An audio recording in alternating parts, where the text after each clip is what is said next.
Well, I'm sleeping better. Mm.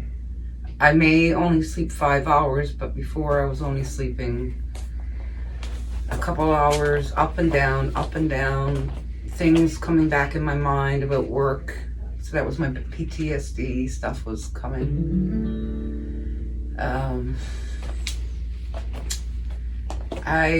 My back, I still have, somewhat pain, but not as much pain that I had before. Mm-hmm. When I was coming down here.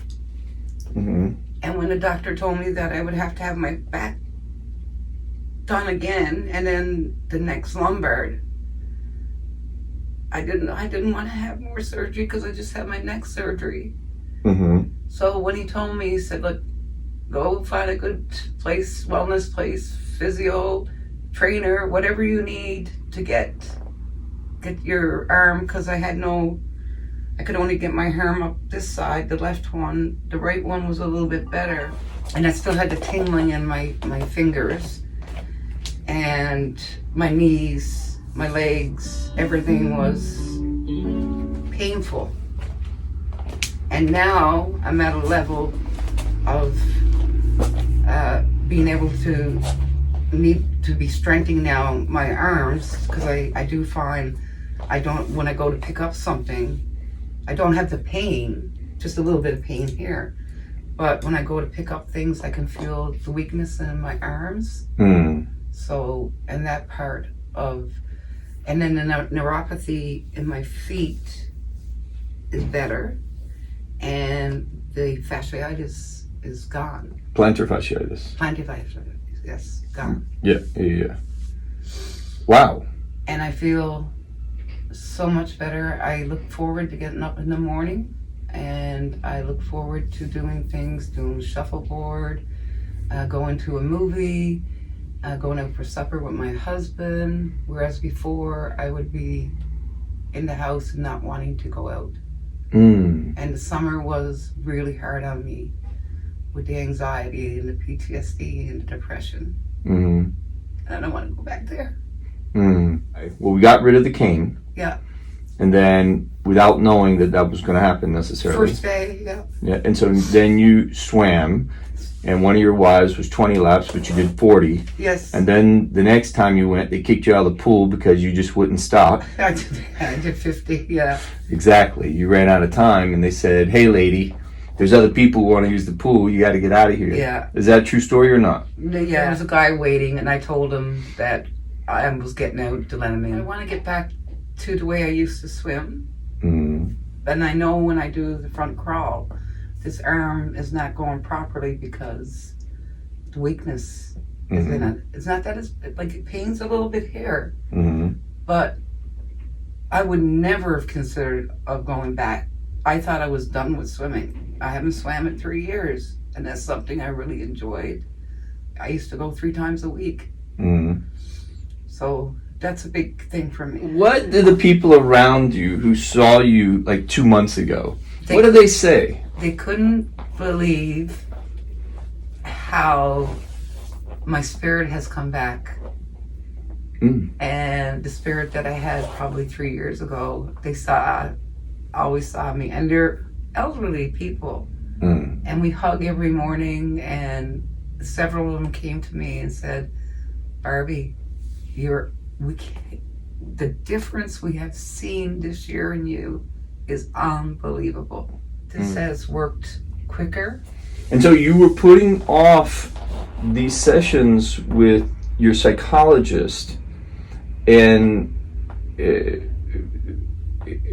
what was the reason behind that? Why would you put them off rather than say... I didn't want to talk about the trauma. I didn't want to talk about the PTSD anymore. Mm. But I knew, and he was so kind. Mm. Mm. And now, he texts me every day, and he doesn't even put in for it,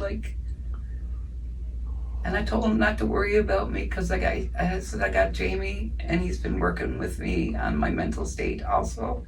Mm-hmm. So he said, tell Jamie thank you. So.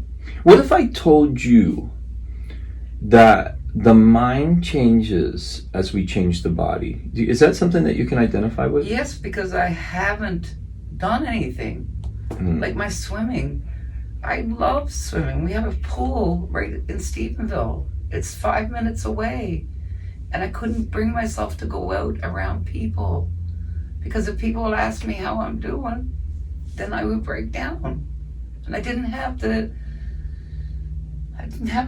willpower because that PTSD was back and I wasn't getting the help from the veterans that I used to get. So you say you think today that there's a direct relationship with your physical ability and your mental health? Absolutely. Absolutely. I'm not crying because I'm sad. I'm just crying because I'm happy and I didn't think I would be where I am today. I literally wanted to bang my head off the wall. And I wanted to, like, I'm angry with my husband for nothing. And didn't want to go out of the house. That was just summer, and my anxiety was getting more and more and more. And then I usually used to drive 2 or 3 hours to give Billy a break. I couldn't do it this time. But when I drove down here the first day, the anxiety, I wasn't going to come. Remember I told you I wasn't going to come because I had so much anxiety. But when I left here that day, that anxiety was gone. And when I drove home, I had 1 cigarette. And now I'm working on giving up my smoking. So my sleeping was really, really bad. Up and down. Kicking my husband sometimes when I would get to sleep. And now I'm sleeping solid. I'm going to sleep right away. Are you more focused? Absolutely. Describe that. I did a to-do list, doing part of that. And before I would forget to take my pills, the pills I have to take. So you've organized yourself much more. Yep. And I organized my house, which was in a mess. That's amazing. Yeah. That's amazing. I love the smile. And Billy said, Barbara, I haven't seen you grind since you've been going to Jamie. Grinding your teeth? Yeah, I used to sit. And I'd be just sitting there, but I'd be like this, right? And then I'll start grinding. I haven't been grinding since I came here. This is amazing. I love this story. So. Yeah.